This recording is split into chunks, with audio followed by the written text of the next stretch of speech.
हरी इस गांव का पेशेवर रसोइया है। गांव के महेंद्र जमींदार की बेटी की शादी के खाने के लिए हरी को तय किया गया है। सुमित्रा, अरे ओ सुमित्रा, जल्दी आओ, कहाँ चली गई? एक खुशखबरी है तुम्हारे लिए। अरे आओ आओ आओ आओ आओ आओ। अरे क्या हुआ? इस तरह नाच कूद क्यों रहे हो? क्या खुशखबरी लेकर आए हो? सुनो तो जरा। अरे अब एक अच्छा खाना बनाने का काम मिल गया है। ये खाना बना पाऊंगा ना तो बहुत पैसे मिलेंगे। कहाँ खाना बनाने का काम मिला? अरे तुमने शायद सुना नहीं, जमींदार के घर में उसकी बेटी की शादी है। उस शादी में खाना बनाने की जिम्मेदारी मुझ पे ही तो आ गई है। मुझे खाना बनाना होगा। क्या कह रहे हो तुम? हम जैसे गरीबों के हाथ में खाना बनाने की जिम्मेदारी दे दी? मैंने तो सोचा था शायद शहर से अच्छे अच्छे रसोइये बुलाएंगे। अरे हमारे रहते हुए रसोइया क्यों बुलाएंगे? हमारा नाम कम है क्या?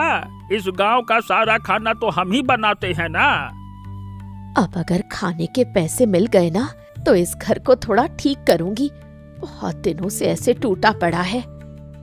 हाँ, अब मेरे बहुत सपने पूरे होंगे। जमींदार के घर की शादी है, कम पैसा तो देंगे नहीं, वो अच्छा खासा पैसा देंगे। तुम जाओ जाओ, सब कुछ जुटाना शुरू कर दो। देखना खाने में जरा भी कमी ना हो। समय पर शादी का आयोजन शुरू हुआ, लेकिन खाने में इतना तीखापन और स्वाद खराब होने के कारण ससुराल वाले शादी तोड़कर ही चले गए। देखिए जमींदार साहब, मेरी बात सुनिए। मेरी इकलौती बेटी की शादी है। अब ऐसे शादी छोड़कर मत जाइए। आप लोग मेरी एक बात मेरी बस मान रख लीजिए मेरा। अरे क्या बात सुनो तुम्हारी। इतना तीखा खाना, अरे बाप रे बाप। अभी तक मेरा मुंह जल रहा है। आप लोगों ने हमें यहाँ बुलाकर भरी सभा में अपमानित करने के लिए इतना तीखा खाना बनवाया। इसका कोई मतलब होता है क्या? बताइए। अरे अब देखिए, खाने में थोड़ी कमी हो गई, इसका मतलब ये थोड़ी है कि मैं अपमान कर रहा हूँ। ऐसी कोई बात नहीं है। देखिए, आप इस गांव के जमींदार हैं। आप लोगों का खाना पीना ऐसा कैसे हो सकता है? आपके घर की लड़की हम कैसे लें? अब आप ही बताइए। देखिए, ऐसा मत कीजिए, मेरी बेटी की जिंदगी बर्बाद हो जाएगी। मैं गांव का जमींदार हूँ, बेटी की शादी टूट गई तो समाज में मुंह नहीं दिखा पाऊंगा। देखिए मेरी बात समझिए, उस खाने को हमारी बेटी ने नहीं बनाया था। अब वो खाना अब गलती हो गई, ऐसे शादी मत तोड़िए, नहीं तो क्या मतलब। अच्छा, आप ये भी तो सोचिए कि मैं यहाँ जो बारात लेकर आया हूँ, जो मेरे मेहमान हैं, मैं उनको क्या मुंह दिखाऊंगा? एक बार भी आपने ये सोचा? मेरी तरफ से समझा आपने? बताइए। अब देखिए, थोड़ी सी गलती तो हो ही गई है, माफी की नजर से देखिए। अब इतने बड़े बड़े आयोजनों में थोड़ी बहुत गलती तो हो जाती है। ऐसे शादी तोड़कर मत जाइए, समझ रहे ना आप। अब मैं क्या कहूँ, ये हलवाई ने गड़बड़ किया है, हमारी बेटी ने थोड़ी ना किया है। मैं कुछ नहीं समझना चाहता। मैं अपनी बेटी की शादी आपके बेटे से नहीं करूंगा। मैं इसी वक्त ये शादी तोड़ रहा हूँ। नहीं तो नहीं, मुझ पर दया कीजिए, मुझे एक मौका दीजिए। ऐसा मत कीजिए, मेरी बेटी का क्या होगा, मेरा क्या होगा, समझिए मेरी बात। ये फालतू की नौटंकी अच्छी नहीं लगती है। जिस घर में पहले ही दिन अतिथि का ऐसा स्वागत हो कि उसके मुंह में मिर्ची भर दी जाए, उस घर की बेटी को घर में कैसे लाऊंगा? मालूम चला रोज मिर्ची खिला रही है। नहीं तो ऐसी बेटी मुझे नहीं चाहिए। वो मुझे सब कुछ अच्छी तरह से समझ में आ गया कि आपकी बेटी कैसी है और आप कैसे हैं। जैसा पेड़ होता है वैसा ही फल होता है।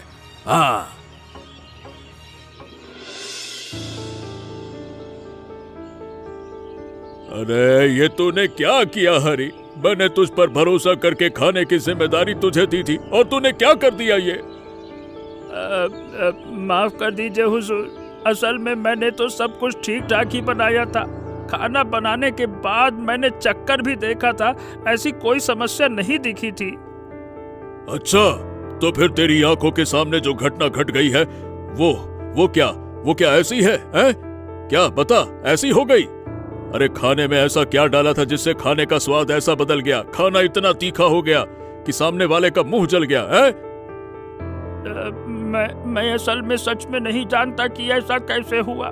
मैं सच कह रहा हूँ, मैंने कुछ नहीं किया। फिर से झूठ बोल रहा है। अरे बारातियों का स्वागत हमारे यहाँ मिर्ची से नहीं होता है, मीठे से होता है, मीठे से। बारात वालों का हर आदमी तीखे से पागल हो गया। ऐसा लग रहा उनके मुंह में आग लग गई, किसी ने पूरा एक पैकेट मिर्ची मुंह में डाल दिया हो, ऐसा कह रहे थे लोग। देख हरी, ये तूने बिल्कुल ठीक नहीं किया। मेरी बेटी के जीवन में दाग लग गया, मेरी इज्जत खतरे में आ गई। लोग मुझ पे उंगली उठा रहे हैं सिर्फ और सिर्फ तेरी वजह से। कृपया करे हुजूर, मैंने असल में सही कह रहा हूँ, कुछ छो नहीं किया है। मुझे माफ कर दीजिए, मुझे सजा मत दीजिए। मैंने सच में कुछ नहीं किया। मैंने तो खाना चख के देखा था, बहुत अच्छा था। सजा तो तुझे मिलनी ही चाहिए, और तेरी सजा ये है कि इसी वक्त तू और तेरा परिवार ये गांव छोड़कर चले जाओ। नहीं मालिक, नहीं, माफ कर दीजिए हुजूर, माफ कर दीजिए। हमारे पास और कोई जगह नहीं, हम कहाँ जाएंगे, हम गरीब लोग हैं, कहाँ जाकर रहेंगे हम मालिक। ऐसा ना करिए, ऐसा ना करिए मालिक। तुम लोगों को तो और कठोर सजा देनी चाहिए थी। गनीमत है कि मैं अच्छा इंसान हूँ, इसीलिए तुम लोगों को ये गांव छोड़ने का आदेश दे रहा हूँ। अभी के अभी यहाँ से निकल जाओ, नहीं तो मैं प्रहरी बुलाने पर मजबूर हो जाऊंगा, समझे? जाओ यहाँ से।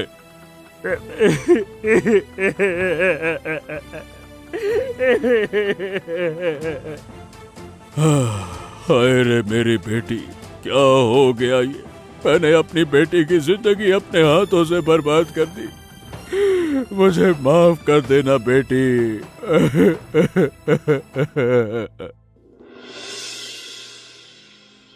अरे क्या रे, तू वही रसोइया है ना जिसने पास के गांव के जमींदार की बेटी की शादी में हादसा कर दिया था, हैं?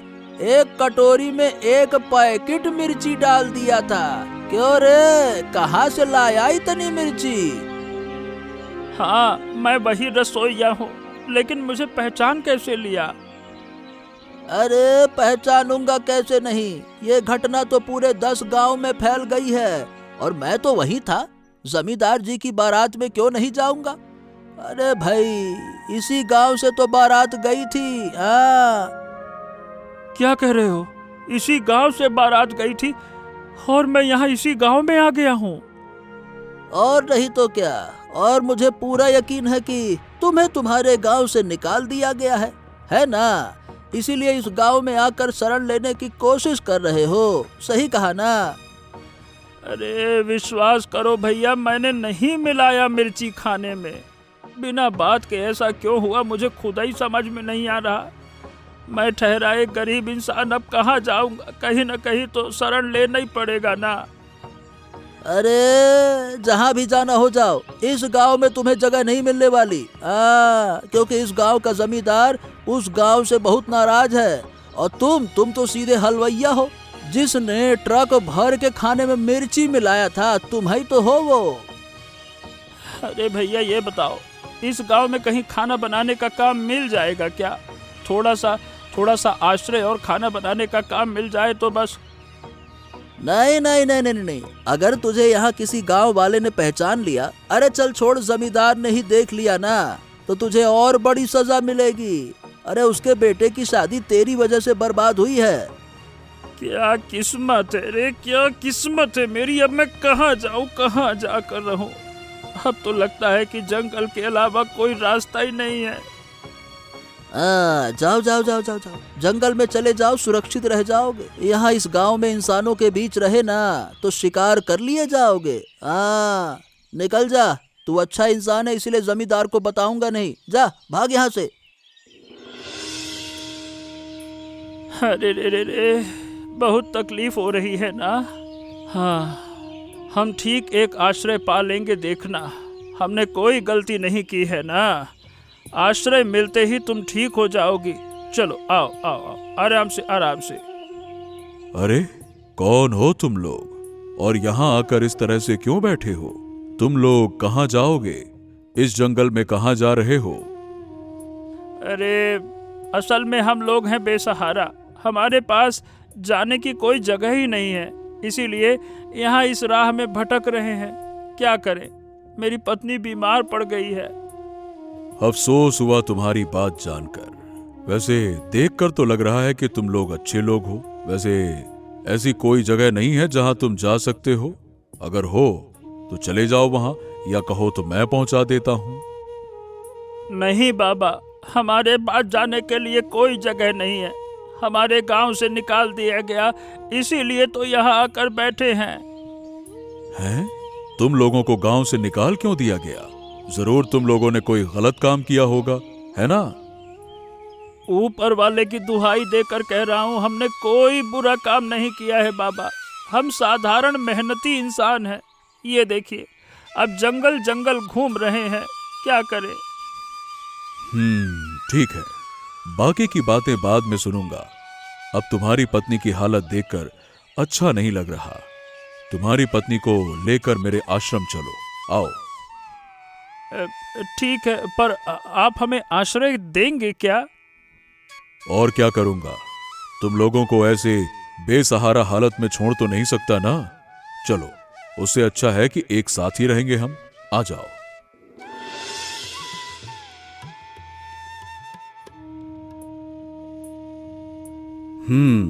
अब बताओ, तुम लोगों के साथ क्या घटना घटी है? तुम लोगों को गांव से क्यों निकाल दिया गया? सारी घटना मुझे खुलकर बताओ। मैं क्या बताऊं, मैं एक साधारण रसोइया हूँ साधु महाराज। गांव के किसी समारोह में खाना बनाता हूँ। मेरे हाथ के खाने की काफी प्रशंसा है गांव में।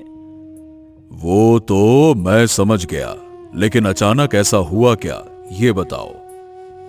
मेरे गांव के जमींदार महेंद्र जमींदार की इकलौती बेटी की शादी थी। उस शादी में मुझे खाना बनाना था। मैंने ठीक ठाक तरह से खाना बनाया, चक्कर देखा, लेकिन तब तक तो सब कुछ बिल्कुल ठीक ठाक था। अच्छा, फिर क्या हुआ? फिर और क्या, बारात वाले खाना खाने को आए, बैठे, उन्होंने खाने को खाया तो उन्हें बहुत मिर्ची लगी। हर एक आदमी एकदम ऐसे परेशान हो गया जैसे किसी ने मुंह में मिर्ची भर दी हो। मिर्ची के मारे बेचारों का बहुत बुरा हाल हो गया। इसके बाद बारात वालों ने शादी तोड़ दी और बारात वापस लौट गई। यहाँ बारात वाले कौन थे? ये जो पास के गांव के प्रताप है ना, प्रताप जमींदार, वही बारात लेकर आए थे। क्या बात करते हो तुम? तुमने खाना ठीक से बनाया था, लेकिन फिर अचानक ऐसी घटना क्यों घट गई? बिल्कुल, मैं बूढ़ा हो गया हूँ, इस उम्र में खाना बना रहा हूँ। ये अनुभव तो झूठा नहीं है ना बाबा। इसका मतलब निश्चित रूप से तुम्हारे खिलाफ किसी ने षड्यंत्र रचा है। मैं एक साधारण रसोइया हूँ, मेरे साथ भला किसी की क्या ही दुश्मनी हो सकती है, बताइए भला। तुम्हारे साथ ना हो, जमींदार के साथ तो हो सकती है ना। हो सकता है उसका उद्देश्य कुछ और था। खैर, मैं जो समझना था सब समझ गया। अब मैं तुम्हारी मदद करने का आश्वासन देता हूँ। आप मेरी मदद करेंगे? जरूर करूंगा। दो निर्दोष इंसान को इस तरह भुगतते हुए देखना तो मैं नहीं चाहता। मैं तुम लोगों को निर्दोष साबित करके ही छोड़ूंगा, निश्चिंत रहो।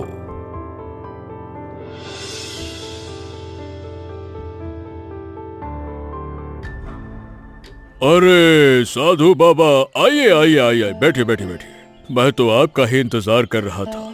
उस दिन आपको न्योता दिया गया था, आपने तो आने का नाम ही नहीं लिया।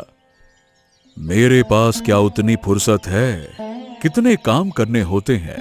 ये थोड़ा मौका मिला, इसीलिए तुम्हारे पास चला आया। बहुत अच्छा किया आपने, बहुत अच्छा किया।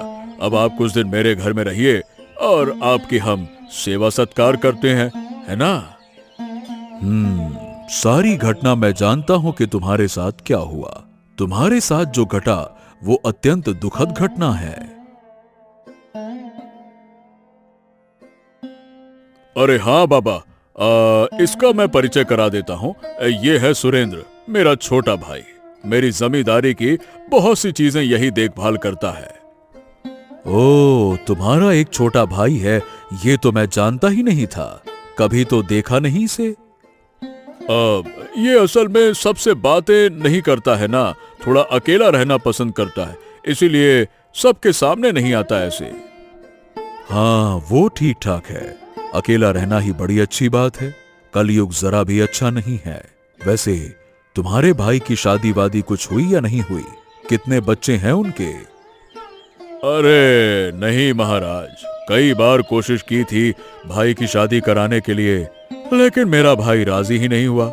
बोला ये सब मेरे लिए है ही नहीं, इसीलिए तो उसका संसार, उसका परिवार कुछ बस ही नहीं पाया। समझ गया। खैर, तुम्हारे यहाँ आकर बड़ा अच्छा लगा। मैं यहाँ पे कुछ दिन रहूंगा, ठीक है ना? मेरे रहने का इंतजाम कर दो।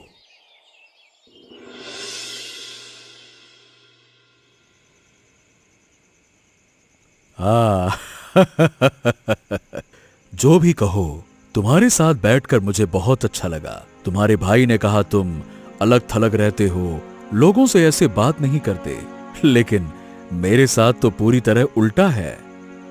हाँ, मतलब किसी किसी के साथ मुझे बात करना अच्छा नहीं लगता और किसी किसी के साथ मैं बात करता हूँ। आपको मैंने अच्छा समझा, इसीलिए आपसे बात करने को मेरा मन राजी हुआ। बहुत अच्छे। तुम्हें भी मैंने बहुत पसंद किया। इसके उपहार स्वरूप तुम्हें मैं एक बात बताता हूँ। मेरे पास बहुत शक्ति है, ऐसी शक्ति कि तुम जो चाहोगे वो तुम्हें मिल सकता है। हाँ, आप ये क्या कह रहे हैं बाबा? आप मैं जो चाहूं वो आप मुझे दे सकते हैं? बिल्कुल वैसा ही। यहां तक कि ये पूरी जमींदारी तुम्हारी हो सकती है। तुम बस एक बार मुझसे कहो, बस। नहीं, मुझे इस जमींदारी की जरूरत नहीं है।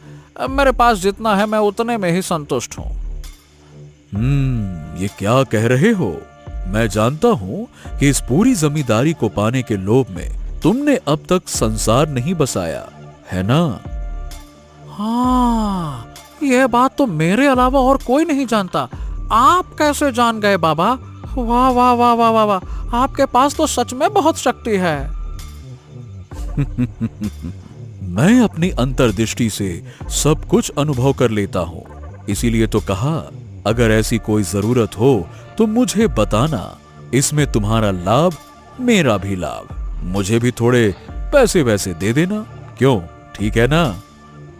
अगर आप सच कह रहे हैं तो मेरे पास आपसे मांगने के लिए बहुत कुछ है। आपको तो मैं दोनों हाथ दोनों जेब एकदम पूरा झोला भर के खुश कर दूंगा, इतना पैसा दूंगा। तो ठीक है, तुम समय के अनुसार मुझे बता देना, ठीक है?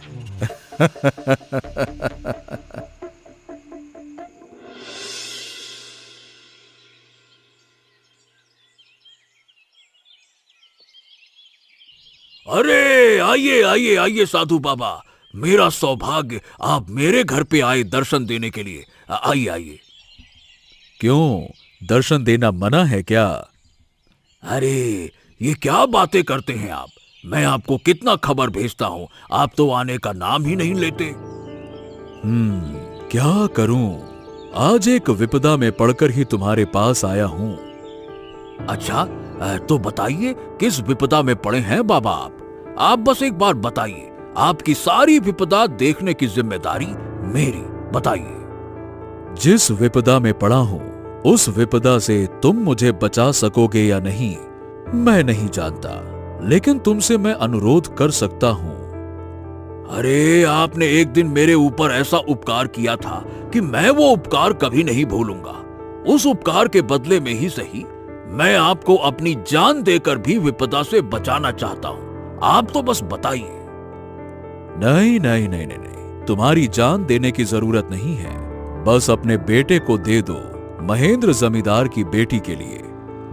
अरे ये आप क्या कह रहे हैं साधु महाराज? अच्छा, यानी कि जब आप ये बात कह रहे हैं, इसका मतलब कि निश्चित रूप से आप पूरी घटना जानते होंगे। अवश्य, मैं जानता हूं, इसीलिए तो तुम्हारे पास आया हूं। लेकिन एक बात समझ लो, हम जो देखते हैं हमेशा वो सच नहीं हो सकता। अब मैंने तो अपनी आंखों से देखा नहीं साधु बाबा, मैंने खुद अनुभव किया है। मेरी बारात वालों के जितने मेहमान थे ना, सबके सामने मैं अपमानित हुआ हूं, मुंह नीचा हो गया मेरा। और तुम्हें क्या लगता है, महेंद्र अपनी बेटी की शादी में ऐसा कर सकता है, वो भी उसकी इकलौती बेटी की शादी में? अरे तो वो नहीं करेगा तो फिर किसने किया? किसी और ने किया है, और उस इंसान को मैं सामने लाकर ही तुम्हारे बेटे का महेंद्र की बेटी से विवाह करवाना चाहता हूं। अब बताओ, तुम्हें कोई आपत्ति है? महाराज, इस षड्यंत्र के पीछे कौन है मैं स्वयं देखना चाहता हूं। बाकी मुझे विवाह से कोई दिक्कत नहीं है। तो ठीक है, मैं चलता हूं प्रताप सिंह, मैं फिर से आऊंगा, मेरा इंतजार करना।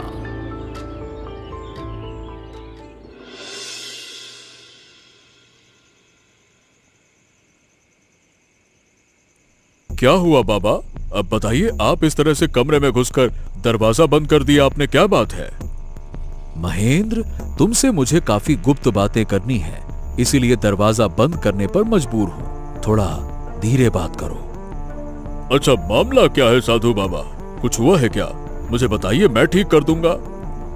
जो घटना घटी है वो तुम ठीक नहीं कर सकते।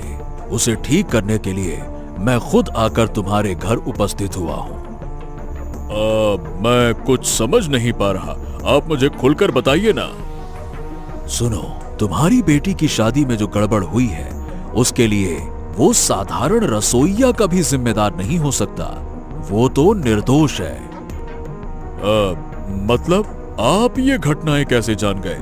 और अगर वो निर्दोष था तो खाना कैसे खराब हुआ? खाना तुम्हारे भाई ने खराब किया।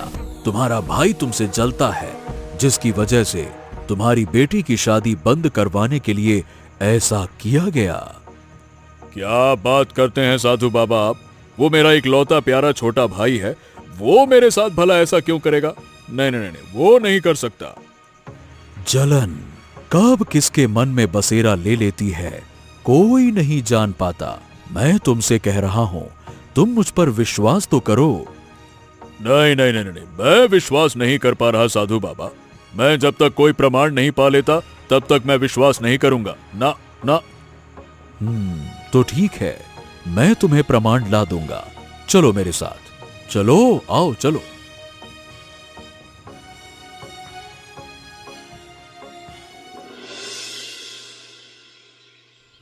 अरे साधु बाबा, आइए आइए आइए, मैं आप ही का इंतजार कर रहा था। आपको बताना है ना कि मुझे क्या क्या चाहिए।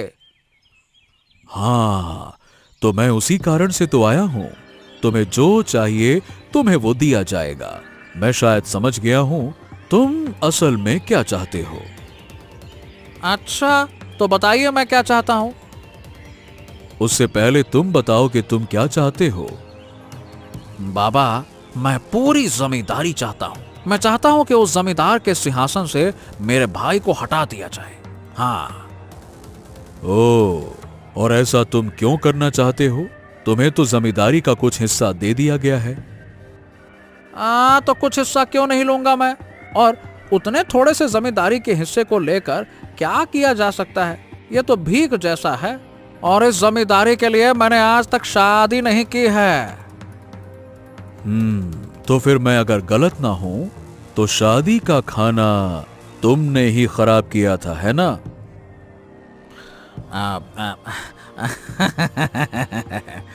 बड़े पहुंचे हुए हैं आप।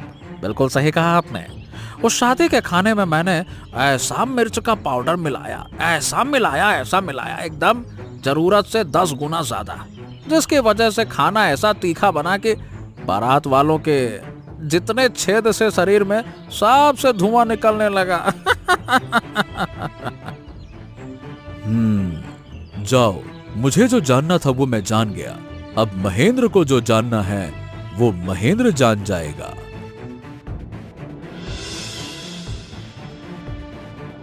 क्यों क्यों किया सुरेंद्र तूने ऐसा? मुझ पर तेरा क्या गुस्सा, क्या इतनी जलन क्यों? मैंने तो तुझसे कहा था ना तू शादी कर ले पर क्यों नहीं की तूने शादी? अरे तो मैं क्यों करूंगा शादी? किसके लिए करूं? मेरी जिम्मेदारी नहीं है। इस घर में मेरी पत्नी आती तो उसे काम वाली की तरह काम करना पड़ता, महारानी की तरह राज नहीं करती वो। कितना गलत सोच रहा है रे तू छोटे, कितना गलत। मैंने तुझसे शादी करने को कहा था वंश के लिए। मेरी एक ही बेटी है, उसे शादी कर दूंगा तो ये जमींदारी कौन देखेगा बता? बस इतना? अरे इतना कहकर इतने दिनों तक तूने मेरे साथ बेईमानी की है भैया। हर मामले में तू ही आगे क्यों बढ़ेगा? बता, तू आगे क्यों? क्योंकि मैं एक अच्छा इंसान हूँ, मैं प्रजा के सुख दुख को समझता हूँ। तू अच्छा नहीं है, तू बेईमान है, तेरे मन में खोट है। अब समझ में आ रहा है, अब मुझे बहुत अच्छे से समझ में आ रहा है कि तू अगर इस गांव का जमींदार होता तो इस गांव के लोगों का कभी भला नहीं होता। हाँ, इस जमींदारी को पाने के लिए मुझे जो जरूरी है मैं वो करूंगा। बस इसी साधु के कारण आज मैं पकड़ा गया, नहीं तो यह जमींदारी मेरी ही होती। साधु बाबा ने जब सब कुछ मुझे खुलकर बताया, मैं भी विश्वास नहीं कर रहा था, लेकिन आज मेरी आंखों से वो काली पट्टी हट गई। हाँ, तू अब इसी वक्त इस जमींदार के घर को छोड़कर चला जा। आज से तेरा और मेरा कोई रिश्ता नहीं। तू मेरा भाई नहीं, मैं तेरा बड़ा भाई नहीं। सारे रिश्ते नाते खत्म। जा। हाँ, यह काम तूने बिल्कुल अच्छा नहीं किया भैया। मैं लौट कर आऊंगा ही आऊंगा और इस गांव का जमींदार बनूंगा, देख लेना, मैं आऊंगा। इसके बाद साधु हरि और सुमित्रा को फिर से महेंद्र जमींदार के घर वापस ले आता है। हाँ, मुझे माफ कर दो हरि, मैं असल में गलत सोच रहा था। सोचा था तुम्हारे खाने में कोई लापरवाही हुई है। चलिए, आखिरकार इस बुढ़ापे में मैं कम से कम निर्दोष तो साबित हुआ। मेरे इतने सालों की मेहनत सब एक पल में खत्म हो जाती जमींदार साहब। मैं समझ रहा हूँ, छोटी उम्र से इस गांव का खाना तू ही बनाता है। यहाँ तेरा मान सम्मान बहुत बड़ा है। बिल्कुल, आपने खुद अपनी गलती समझ ली। गांव के लोगों ने जान लिया कि मैंने कुछ नहीं किया, बस मेरे लिए यही बहुत कुछ है। हाँ, मुझसे गलती हुई थी, मुझे माफ कर दे हरि। आज से इस जमींदार के घर का सारा खाना बनाने की जिम्मेदारी तेरी और तेरी पत्नी को दे दी मैंने, ठीक है? अरे इतनी बड़ी जिम्मेदारी इस उम्र में क्या हम निभा पाएंगे? अरे हम साधारण रसोइये हैं, गरीब इंसान हैं। अरे क्यों नहीं निभा पाओगे? जरूर निभाओगे। और आज से तुम लोग गरीब वरीब नहीं हो, तुम लोग अब से मृत्यु तक जमींदार के घर में ही रहोगे, हमारे घर में। ये सब कुछ संभव हुआ है साधु बाबा की वजह से। साधु बाबा की जय। जय हो साधु बाबा, आपके प्रति बहुत बहुत कृतज्ञता प्रकट कर रहा हूँ साधु बाबा, बहुत बहुत कृतज्ञता। हाँ, तूने ठीक कहा हरि, ये साधु बाबा न होते तो आज इतना बड़ा षड्यंत्र सामने नहीं आता। मैं असली इंसान को पहचान ही नहीं पाता कभी, पता नहीं और कितना नुकसान होता मेरा।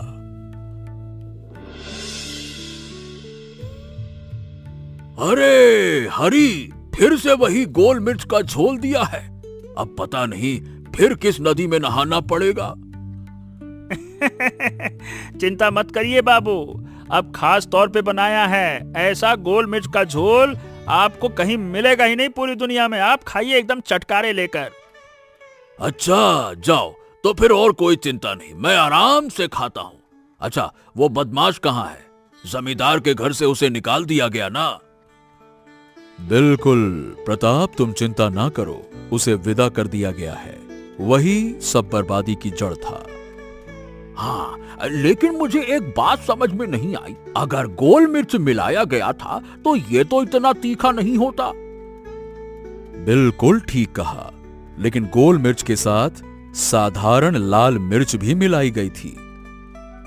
गोल मिर्च स्वाद खराब करने के लिए और मिर्च तीखे के लिए। आपने मेरी आंखें खोल दी साधु बाबा। मैंने तो महेंद्र जमींदार को गलत समझकर अपने बेटे के लिए उसे मना कर दिया था।